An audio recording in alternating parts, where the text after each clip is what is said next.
Well, it's another day in Mr. Rogers' neighborhood. Anyway, so we'll do a good Bible quote for everybody. I know it's Tuesday, but hey, it's a good day. In good spirits. So we'll just go with Psalm 1.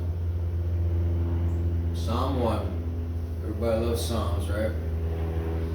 Blessed is the man who walks not in the counsel of the ungodly, nor stands in the path of sinners, nor sits in the seat of the scornful.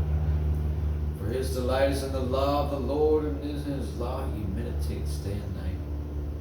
He should be like a tree planted by the rivers of water, who brings forth its fruit in its season, whose leaf also shall not wither, and whatever he does shall prosper. The ungodly are not so, but are like the chaff which the wind drives away. Therefore the ungodly shall not stand in the judgment, nor sinners in the congregation of the righteous. The Lord knows the way of the righteous, and the way of the ungodly shall perish. Alright, let's try another one, since we got this beautiful view. Romans 12, 1 through 4. It says, I beseech you therefore, brethren, by the mercies of God, that you present your bodies a living sacrifice, holy, acceptable to God, which is your reasonable service.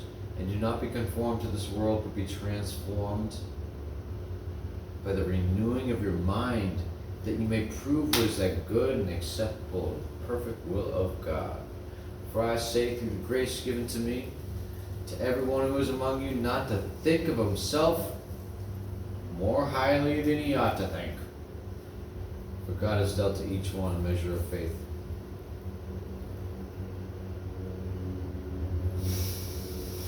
Alright, last one. Because I know y'all getting bored and stuff. Got better things to do than watch good old Jared. James 1:19. This actually hit home with me when I was incarcerated. Anyway, stupid.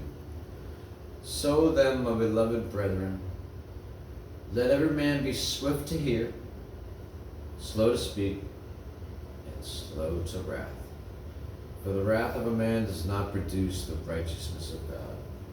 Therefore lay aside all filthiness and overflow of wickedness, and receive with meekness the implanted word, which is able to save your souls. Love y'all. Let's see if this works.